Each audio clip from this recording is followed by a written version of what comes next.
السلام علیکم ورحمۃ اللہ وبرکاتہ۔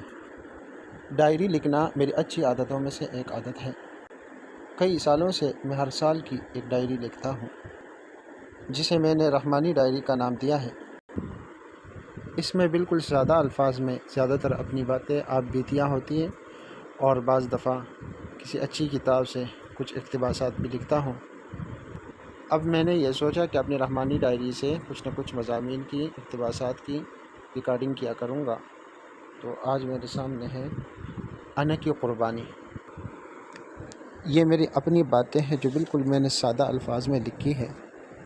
تو آئیے دیکھتے ہیں کہ میں نے کیا لکھا ہے۔ انا کی قربانی کے حوالے سے میں اپنی انا پر اللہ تعالیٰ کی رضا کے لیے چھری پھیر رہا ہوں، اپنی انا کو ذبح کر رہا ہوں۔ میں نے اپنی انا پر چھری چلائی، میں نے رب تعالیٰ کے لیے اپنی انا کو ذبح کر ڈالا۔ اب میں کسی بھی معاملہ میں انا کو آگے نہیں لاؤں گا۔ اگر کسی سے بھی کسی بھی بات پر ناراضگی ہو جائے تو یہ نہیں کہوں گا کہ میں موت تک اس سے بات نہیں کروں گا۔ اپنے بھائیوں میں سے کوئی بھی اگر میرے خلاف کوئی بات کرے یا کوئی ایسا کام کرے جو مجھ کو انتہائی ناراض کرنے والا ہو، تو 3 دن کے اندر ہی اس سے خندہ پیشانی سے ملوں گا۔ اپنے انا پر پھر دوبارہ سے بارہ چھری پھیروں گا، اپنے انا کو قربان کروں گا، جیسا کہ آج میں نے کیا۔ اور یہ سب صرف اللہ تعالیٰ کی رضا کے لیے ہے، بلکہ میں یہ یاد رکھوں گا کہ آج کے بعد میں زندہ نہیں ہوں۔ اگر زندہ ہوں تو صرف اللہ تعالیٰ کی رضا کے لیے، اور مروں گا تو صرف اللہ تعالیٰ کی رضا کے لیے۔ قل ان صلاتی ونسکی ومحیای ومماتی للہ رب العالمین۔ وہ کسی نے کیا ہی خوب کہا ہے کہ مٹا دے اپنی ہستی کو، مٹا دے اپنی ہستی کو اگر کچھ مرتبہ چاہے، کہ دانہ خاک میں مل کر گل و گلزار ہوتا ہے۔ اب اگر کوئی بڑے سے بڑا معاملہ پیش آ جائے تو بھی مجھے پریشان نہیں ہونا چاہیے۔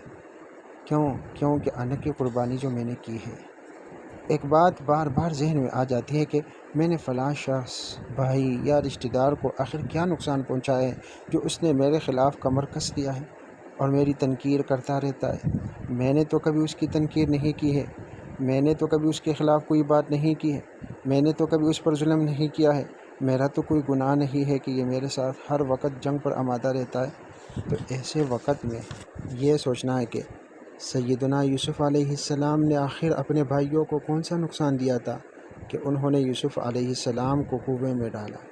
جب یوسف علیہ السلام کے بھائیوں نے یوسف علیہ السلام کو بلا وجہ بغیر کسی گناہ کے اس پر اتنا ظلم کیا، تو ہمیں گلو و شکووں کا کیا حق پہنچتا ہے؟ یوسف علیہ السلام نے بھائیوں کے ہر ظلم کو معاف کیا، اسی وجہ سے میں ہمیشہ ہر ایک کے ظلم و ستم کو معاف کرتا رہتا ہوں، بغض و عداوت کو معاف کرتا رہتا ہوں، جہالتوں کو معاف کرتا رہتا ہوں، بالخصوص اپنوں کے لیے ہمیشہ معافی کا دروازہ کھلا رکھتا ہوں۔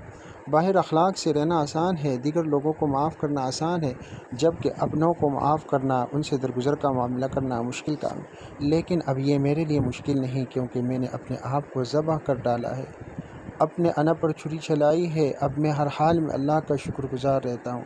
ہجوم غم میری فطرت بدل نہیں سکتی، میں کیا کروں، میری عادت ہے مسکرانے کی۔ والسلام علیکم ورحمۃ اللہ وبرکاتہ۔